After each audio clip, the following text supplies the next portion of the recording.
Ever wonder what would happen if you found out everything you thought you knew about Jesus had been carefully filtered, edited, and manipulated for almost 2 millennia?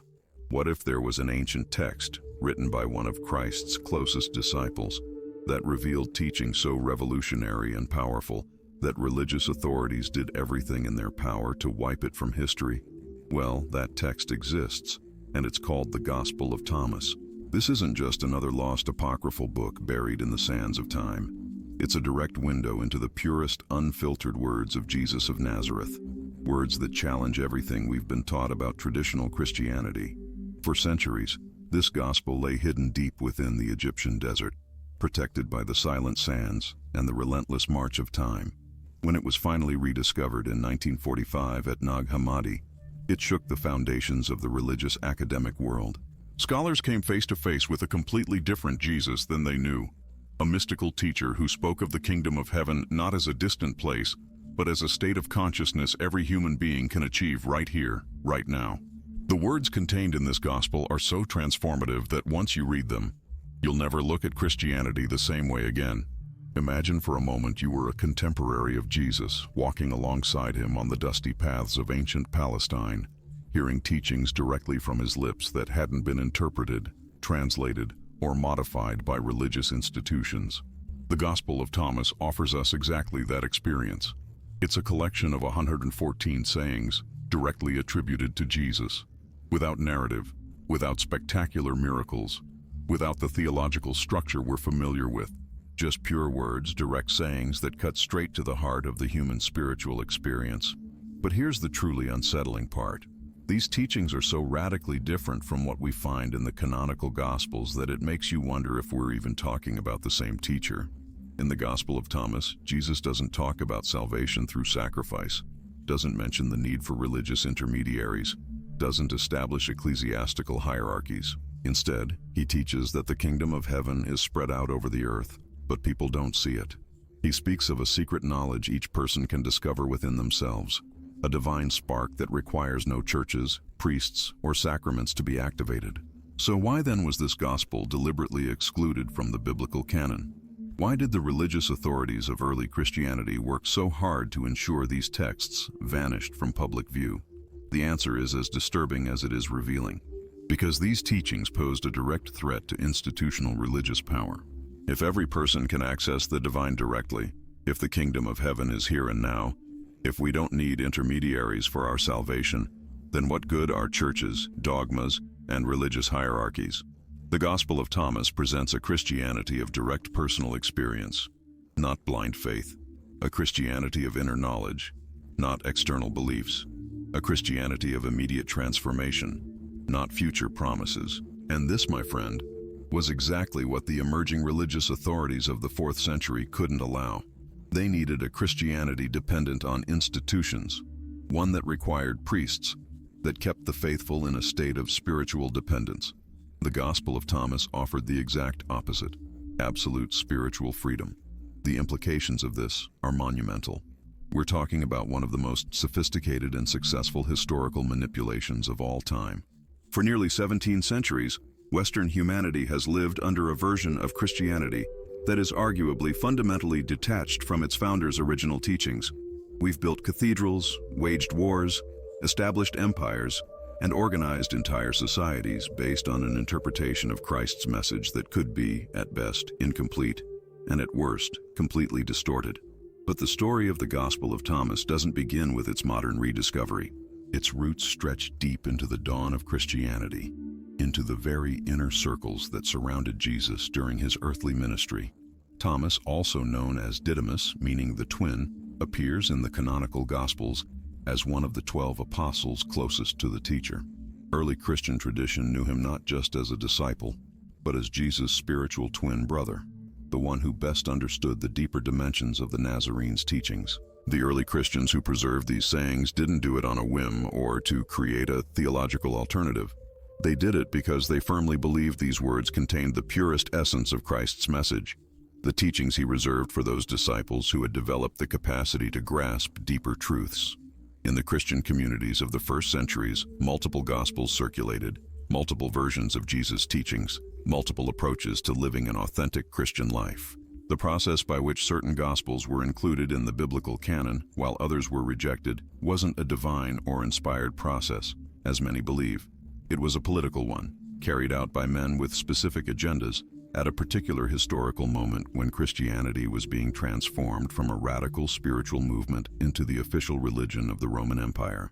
Emperor Constantine and the bishops he favored had very specific needs.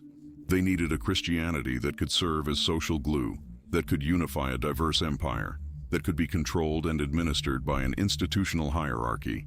If you've ever felt lost or confused by the apparent contradictions in traditional Christianity, if you've ever wondered why a message of love seems to have generated so much division and conflict throughout history, the Gospel of Thomas might offer you answers you never imagined possible. Don't forget to subscribe to this channel because we're going to explore some of the deepest mysteries of religious history together, and trust me, what's coming next is going to completely change your perspective on early Christianity and Jesus's original teachings. The differences between the Gospel of Thomas and the canonical Gospels aren't subtle or minor. They're fundamental and revolutionary. While the Gospels of Matthew, Mark, Luke, and John present Jesus as the only Son of God, sent to die for humanity's sins, the Gospel of Thomas presents a completely different vision. Here Jesus teaches that we are all children of God, that we all have direct access to the divine, that the kingdom of heaven isn't a place we go after we die, but a state of consciousness we can experience in this very moment. In saying number 3 of the Gospel of Thomas, Jesus declares, "If those who lead you say, 'Look, the kingdom is in the sky,' then the birds of the sky will precede you. If they say to you, 'It is in the sea,' then the fish will precede you. Rather, the kingdom is inside of you and outside of you." This direct teaching eliminates in one fell swoop the need for religious intermediaries, for promises of future salvation, for complex theologies about the afterlife. The kingdom is here, now, available to anyone with eyes to see. But perhaps even more revolutionary is saying number 70, where Jesus says, "If you bring forth what is within you, what you have will save you. If you do not have that within you, what you do not have within you will kill you." Here we see a teaching about spiritual self-responsibility that dramatically contrasts with the traditional Christian doctrine of salvation through faith in Christ. According to the Gospel of Thomas, salvation doesn't come from outside. It doesn't come from believing in specific doctrines or following particular rituals. It comes from awakening and expressing the divinity that already exists within every human being. These aren't just subtle academic theological differences. They are differences with profound implications for how we understand the purpose of human life, the meaning of spirituality, and the nature of our relationship with the divine. If the Gospel of Thomas preserves authentic teachings of Jesus, then for almost 2 millennia, Western humanity has been following a version of Christianity that could be fundamentally disconnected from its founder's original intentions. During the first centuries of Christianity, dozens of texts circulated among Christian communities, each offering different perspectives on Jesus' teachings. The Gospel of Thomas was just one of many Gospels that didn't make it into the official biblical canon. However, its content was so radically different that it posed a direct threat to the power structure emerging within the institutional church. To understand why this specific text was so problematic for religious authorities, we need to examine the historical context in which it was written and preserved. Academic research suggests that the Gospel of Thomas was composed sometime between 50 and 140 CE, placing it in the same period as many of the canonical Gospels. Some specialists even propose that certain traditions preserved in this text might predate the versions we know from Matthew, Mark, Luke, and John. The crucial question that arises is, if so many Gospels were circulating in the first centuries of Christianity, how was it decided which ones would be included in the Bible and which would be excluded? The answer to this question leads us directly to the heart of one of the most significant transformations in Christian history. The selection of the biblical canon wasn't a divine process, as many believers assume, but a very human political and theological process that spanned several centuries. Early Christians didn't have a unified Bible. Different communities used different texts, and there was considerable diversity in Christian beliefs and practices. This diversity wasn't initially seen as problematic, but as Christianity began to expand and confront other religions and philosophies, the need arose to establish a unified orthodoxy. The process of canonization dramatically accelerated when Roman Emperor Constantine converted to Christianity in the 4th century. Constantine not only legalized Christianity through the Edict of Milan in 313, but also convened the Council of Nicaea in 325, where many of the fundamental doctrines that still define Orthodox Christianity were established. However, it's important to note that the inclusion or exclusion of specific texts from the biblical canon was influenced not only by theological considerations, but also by political, cultural, and power factors. The Gospel of Thomas presented a particular problem because its teachings directly undermined the authority of the emerging ecclesiastical hierarchy. If every person can access the divine directly, as the Gospel of Thomas teaches, then what's the point of priests, bishops, or popes? If the kingdom of heaven is within each individual, then why would elaborate rituals, complex theologies, or religious institutions be needed to access it? These weren't merely philosophical questions in the 4th century context. They were questions that threatened the very structure of the religious power that was consolidating. The leaders of the institutional church had very practical reasons for favoring interpretations of Christianity that emphasized the need for clerical mediation, the importance of official doctrines, and the authority of ecclesiastical institutions. But hey, before we keep unraveling these historical mysteries, I want to ask you something. If this content is proving as eye-opening as I hope, could you hit that subscribe button and ring the notification bell? Because the truth is, YouTube only shows these videos to people who are genuinely interested in this kind of deep content. And your subscription helps more people discover these hidden truths that have stayed in the shadows for so long. Plus, every week I upload new content exploring these fascinating topics that official history prefers to keep quiet.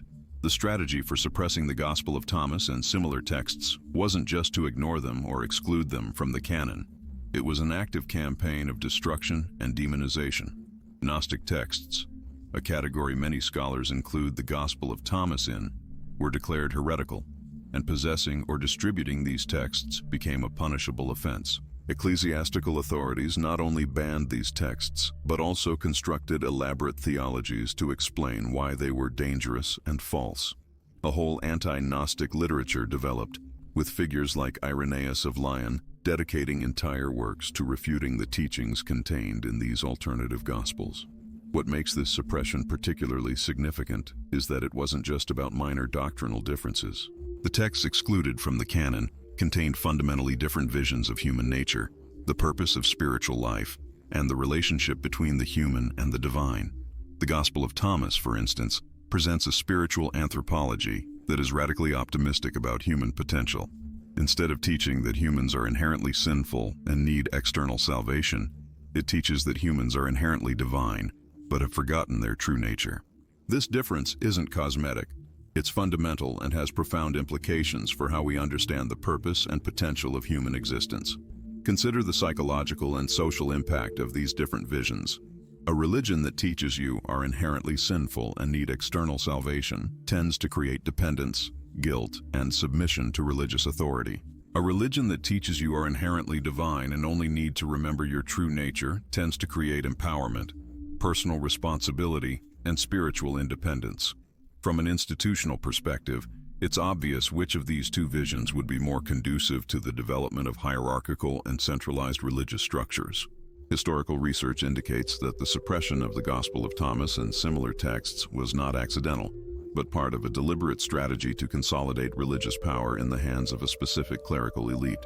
This consolidation of power wasn't limited to merely theological questions, but extended to all aspects of social and political life in the late Roman Empire.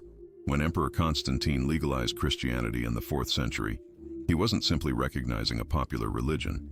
He was choosing a specific version of Christianity compatible with his political goals of imperial unification and control. Texts like the Gospel of Thomas, with their emphasis on individual spiritual authority and direct experience of the divine, represented a threat not only to the emerging religious orthodoxy, but to the entire system of centralized authority Constantine was trying to establish. Scholars have documented how this process of canonical selection was profoundly political. The bishops who participated in the councils that defined Christian orthodoxy weren't simply disinterested theologians seeking truth. They were political functionaries whose careers and well-being depended on imperial favor. The version of Christianity they promoted had to be compatible not only with Jesus' teachings, but also with the needs of the Roman state. This meant emphasizing obedience to authority, the importance of institutional hierarchy, and the need for human intermediaries between believers and the divine. The Gospel of Thomas, in contrast, repeatedly suggests that each individual has direct access to divine wisdom. Saying 70, for example, presents Jesus declaring that those who have found what is within them will not die. This teaching implies that salvation doesn't depend on external institutions, specific rituals, or the mediation of a priestly class, but on self-discovery and inner realization. From the perspective of 4th century ecclesiastical authorities, this teaching was profoundly subversive because it rendered their authority unnecessary. Archaeological and textual research has revealed that early Christian communities were far more diverse in their beliefs and practices than the later Orthodox narrative suggests. The manuscripts found at Nag Hammadi show that multiple interpretations of Jesus' teachings existed, some emphasizing direct mystical experience, others esoteric wisdom, and still others radical social transformation. The Gospel of Thomas is part of this rich tradition of spiritual diversity that was systematically erased from official history. What makes the Gospel of Thomas particularly intriguing is its format. Unlike the canonical Gospels, which present chronological narratives of Jesus' life, the Gospel of Thomas is a collection of sayings or logia. This format is significant because it suggests that the text's compilers were more interested in preserving Jesus' specific teachings than in creating a biography or a theological narrative.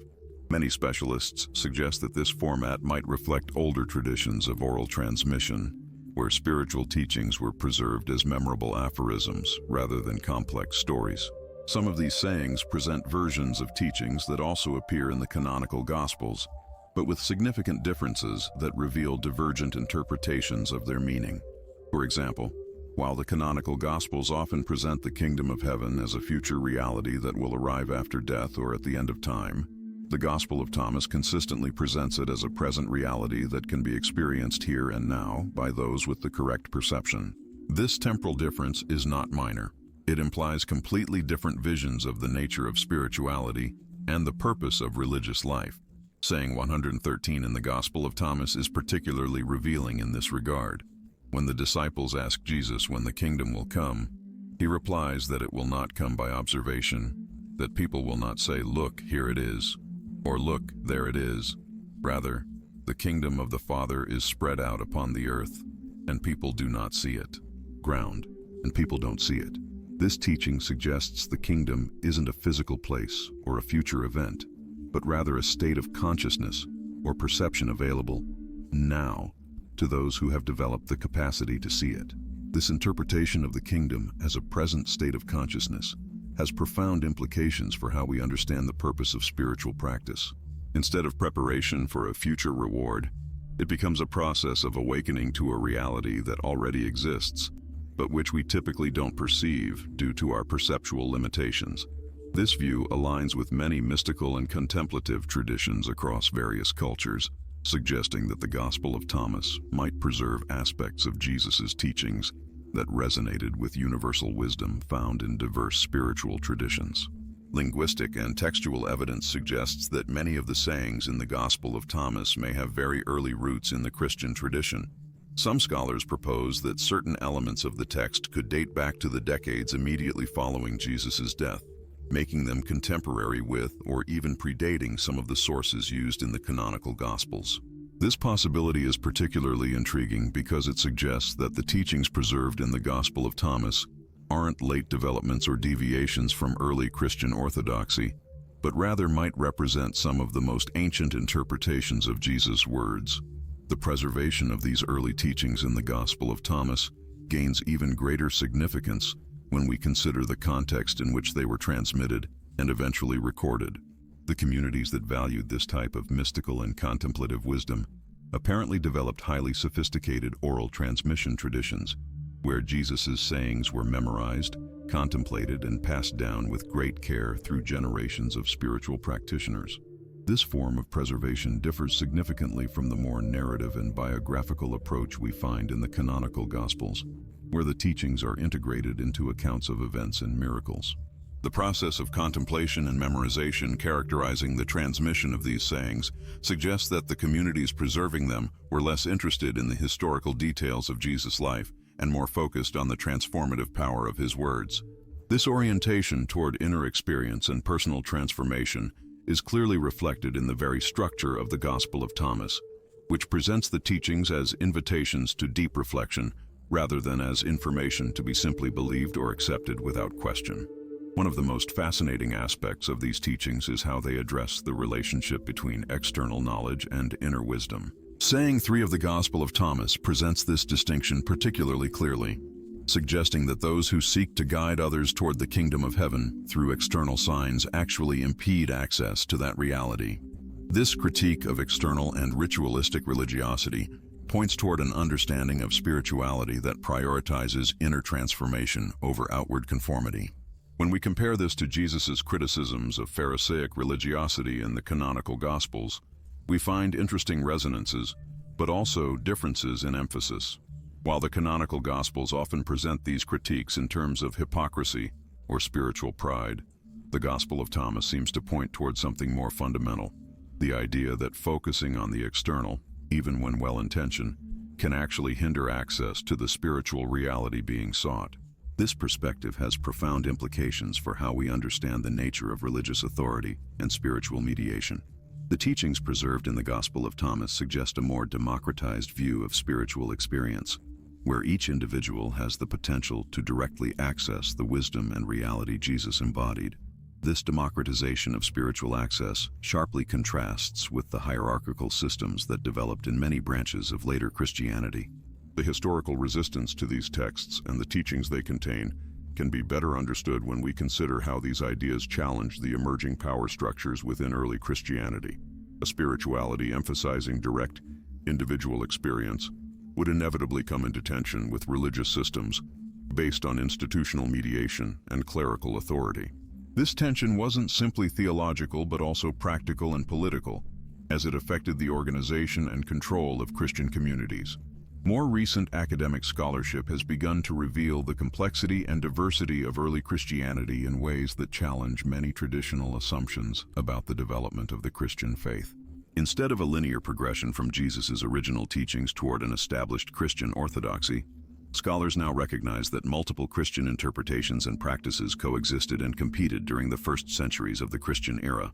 The Gospel of Thomas represents one of these alternative currents, and its preservation allows us to glimpse an aspect of early Christianity that otherwise would have remained completely hidden. This more nuanced historical perspective helps us understand that the version of Christianity which eventually became dominant wasn't necessarily the only legitimate interpretation of Jesus' teachings, but rather the one that was most successful in terms of institutional organization and political support.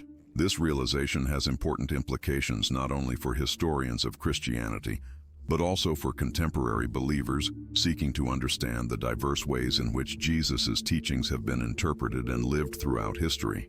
The discovery of texts like the Gospel of Thomas invites deeper reflection on which elements of Christian teachings are essential and which might be products of specific historical developments. The nature of the teachings preserved in the Gospel of Thomas also sheds light on the spiritual practices and inner life of early Christian communities that valued this type of wisdom. The sayings suggest a community deeply engaged with contemplation, personal reflection, and the cultivation of states of consciousness that allowed for deeper spiritual perceptions. These contemplative practices seem to have been fundamental to how these communities understood the purpose of following Jesus' teachings. Rather than focusing primarily on doctrinal conformity or participation in specific rituals, these communities apparently prioritized developing the capacity to directly perceive and experience the spiritual realities Jesus spoke of. This understanding of spiritual life as a process of inner development resonates deeply with mystical traditions found in many world religions, suggesting that the Gospel of Thomas preserves elements of a universal spirituality that transcends specific denominational boundaries. Scholars have noted parallels between some of Thomas's sayings and teachings found in Buddhist, Gnostic, and Hellenistic philosophy traditions, suggesting that early Christianity existed in a much richer and more complex environment of cultural and intellectual exchange than is often recognized. This cultural interconnectedness doesn't diminish the originality of Jesus' teachings, but rather places them in a broader historical context where spiritual ideas circulated and developed across multiple traditions. The process by which certain texts were included in the biblical canon, while others were excluded, represents one of the most fascinating chapters in early Christian history. Decisions about which texts should be considered authentic scripture weren't made in a vacuum, but reflected the political, theological, and practical realities of Christian communities during different historical periods.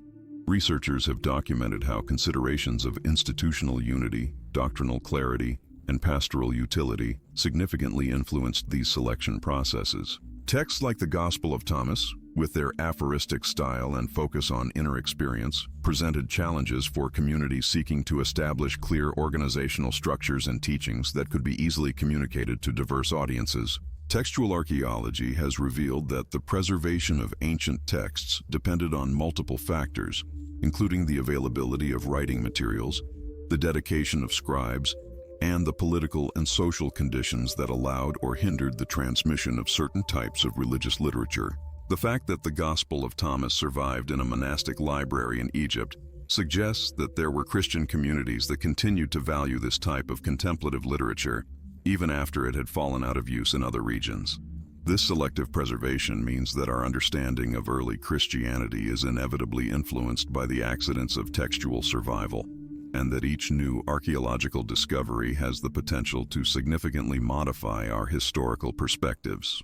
The interpretive methods employed by the communities that valued the Gospel of Thomas also reveal distinctive approaches to understanding religious texts. Instead of primarily seeking historical information about Jesus' life or specific instructions for religious practice, these readers seem to be looking for stimuli for personal reflection and direct spiritual experience. This hermeneutical approach emphasized the text's ability to generate insights and transformations in the individual reader, rather than serving as a source of established doctrines or rules of behavior. This difference in interpretive methodology reflects fundamentally different conceptions about the purpose and function of religious literature. The influence of Hellenistic philosophical currents on the development of early Christianity becomes particularly evident when we examine texts like the Gospel of Thomas. Concepts of self-knowledge, the pursuit of wisdom through contemplation, and the idea that truth must be directly experienced rather than simply accepted on authority, all have precedence in Greek philosophy. However, these philosophical elements are uniquely integrated with the Jewish religious tradition and the specific teachings attributed to Jesus, creating a synthesis that is distinctly Christian while remaining open to insights from other intellectual traditions. This integration suggests that early Christian communities didn't see a contradiction between fidelity to Jesus' teachings and engagement with broader intellectual inquiry. Linguistic analysis of the Gospel of Thomas has revealed layers of textual development, suggesting that these sayings were transmitted, reinterpreted, and edited over a considerable period before reaching the form in which we know them. Scholars have identified different language styles and theological approaches within the text, suggesting it represents a collection of traditions that developed in multiple communities and historical contexts. This textual complexity reflects the dynamic nature of religious teaching transmission in the ancient world, where oral and written traditions constantly interacted, and texts were seen as living organisms that could adapt to new situations and communal needs. The implications of these discoveries extend beyond specialized academic circles to touch upon fundamental questions about the nature of religious authority and the diversity of expression within faith traditions. The recognition that early Christianity encompassed a much broader range of theological perspectives and spiritual practices than previously understood challenges simplified narratives about religious development and suggests that diversity and pluralism may be more fundamental characteristics of faith traditions than is often recognized. This historical perspective invites a more nuanced appreciation of how religious communities have historically navigated the tensions between unity and diversity, between traditional fidelity and spiritual innovation. The process of rediscovering texts like the Gospel of Thomas also illustrates how historical knowledge is constantly evolving and how new discoveries can challenge entrenched assumptions about the past. Modern archaeological methodology, combined with advanced techniques of textual analysis and historical contextualization, has allowed scholars to reconstruct aspects of the ancient world that previously remained inaccessible. This ongoing process of discovery and reinterpretation suggests that our understanding of religious history remains open to revision and enrichment. and that historical truths emerge gradually through the patient work of multiple generations of researchers. The deepest revelation of the Gospel of Thomas lies in how it fundamentally challenges the power structures that have defined institutional Christianity for nearly 2 millennia.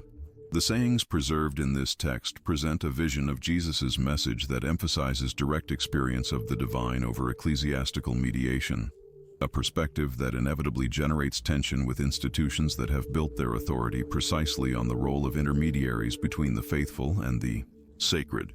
Historical research has documented how the processes of canonization weren't purely theological events, but also deeply political decisions that reflected the needs for institutional consolidation and doctrinal uniformity characterizing imperial Christianity of the 4th and 5th centuries.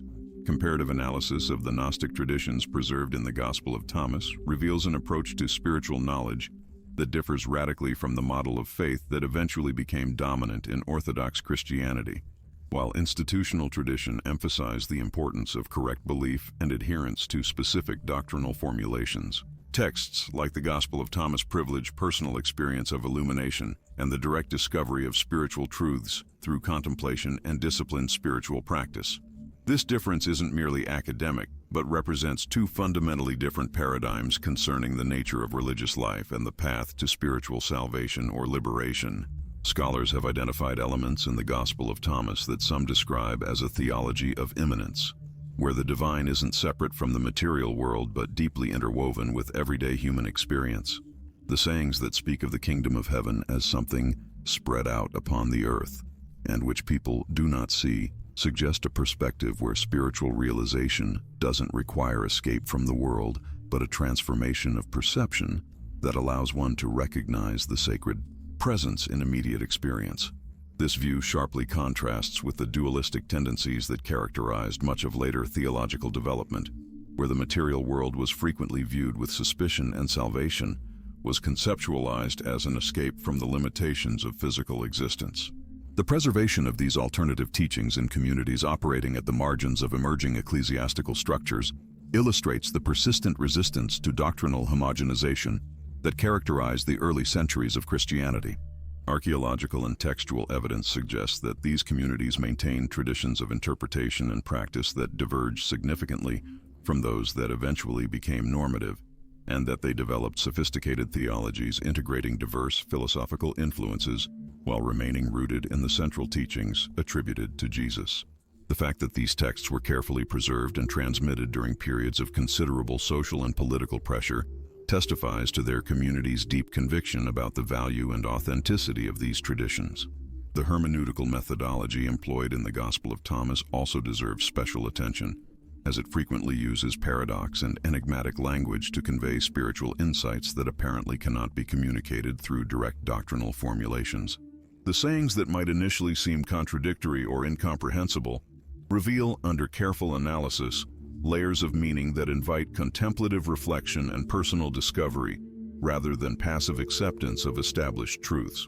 This pedagogical approach suggests a sophisticated understanding of how spiritual knowledge is acquired and integrated, recognizing that the deepest truths often require active participation from the seeker in the discovery process. The multicultural context of the Eastern Mediterranean during the period of the Gospel of Thomas's composition provided a rich intellectual environment where Jewish, Greek, and other cultural influences interacted in creative and dynamic ways. Scholars have traced elements in the text that reflect familiarity with Platonic, Stoic, and other Hellenistic philosophical traditions, as well as with developments within Second Temple Judaism that emphasized mystical wisdom and visionary experience. This cultural synthesis suggests that early Christian communities actively participated in the broader intellectual debates of their time, and that they saw their traditions as compatible with and enriched by insights derived from diverse sources. The contemporary implications of these discoveries extend far beyond specialized academic interest to touch upon fundamental questions about the nature of religious authority, the diversity of spiritual expression, and the possibilities of interreligious dialogue. The recognition that early Christianity encompassed a much broader range of theological perspectives and spiritual practices than previously understood challenges simplified narratives about religious development and suggests that diversity and pluralism may be more fundamental characteristics of faith traditions than is frequently recognized. This historical perspective invites a more nuanced appreciation. This offers a more nuanced understanding of how religious communities have historically navigated the inherent tensions between unity and diversity, between traditional fidelity and spiritual innovation. The ongoing process of textual research and historical analysis has also brought to light the dynamic nature of how religious traditions were passed down in the ancient world. Texts weren't static entities, but living organisms, constantly adapting to new situations and communal needs. The manuscripts of the Gospel of Thomas, for instance, show clear evidence of editorial revisions, additions, and reinterpretations. These changes reflect the evolving concerns of the communities that preserved them. This textual development process showcases how religious traditions have maintained their vitality and relevance through their ability to respond to shifting historical contexts while still holding on to fundamental spiritual insights. The rediscovery of texts like the Gospel of Thomas also raises significant questions about the criteria used to determine religious authenticity and authority. The historical processes that led to certain texts being excluded from the canon weren't simply about preserving doctrinal orthodoxy. They also mirrored political, social, and cultural considerations that shaped how early Christian communities defined their identity and drew lines against other religious and philosophical groups. Examining these processes reveals the contingent and contextual nature of many decisions that were later treated as reflections of immutable divine truth. Scholars have noted that the Gospel of Thomas preserves a vision of Jesus' teachings that emphasizes humanity's inherent capacity for spiritual realization and direct discovery of divine truth. Sayings about becoming like children to enter the kingdom, or finding the kingdom within you and outside you, point to a spiritual anthropology. This anthropology views human beings as naturally capable of divine experience without needing external institutional mediation. This perspective stands in stark contrast to later trends that stressed human dependence on divine grace, mediated through specific sacramental structures. These later theologies often viewed human nature as fundamentally corrupted and incapable of direct access to the divine. The preservation of these alternative traditions also highlights the significance of transmission networks that operated independently of emerging institutional structures. Evidence suggests that communities holding onto texts like the Gospel of Thomas developed their own systems of spiritual authority, methods of textual interpretation, and ritual practices. These reflected their distinct understandings of the core Christian message. These alternative networks offered spaces where experimental approaches to spiritual life could flourish, and they ensured the preservation of perspectives that might otherwise have been lost during the process of institutional consolidation. The enduring legacy of texts like the Gospel of Thomas lies not merely in their historical value as windows into the past. It also resides in their ongoing capacity to spark reflection on perennial questions. These include the nature of spiritual experience, the relationship between religious tradition and innovation, and the possibilities for authentic encounters with the sacred. These texts invite contemporary readers to consider how spiritual truths are discovered, articulated, and transmitted across generations, and they challenge simplistic assumptions about the relationship between institutional authority and spiritual authenticity. The contemporary relevance of these discoveries also extends into the realm of interfaith dialogue. Here, recognizing the inherent diversity within religious traditions can facilitate more nuanced conversations among different faith communities. Understanding that religious traditions have historically encompassed multiple currents of interpretation and practice can lay a foundation for mutual recognition and respect. This respect can transcend superficial doctrinal differences and instead focus on shared spiritual values and ethical aspirations. Ultimately, the study of the Gospel of Thomas and related texts contributes to a more comprehensive and nuanced understanding of Western intellectual history. It illustrates how religious ideas have intersected with broader philosophical, scientific, and cultural developments to shape Western civilization. Acknowledging this rich intellectual heritage invites a deeper appreciation for the complexity and sophistication of ancient religious traditions and their ongoing contribution to humanity's search for meaning, purpose, and transcendence. These discoveries remind us that religious history is replete with diverse voices and alternative perspectives that have all contributed to the evolution of human spiritual consciousness, and the recovery of these voices enriches our understanding of both the past and the possibilities for the future of religious experience.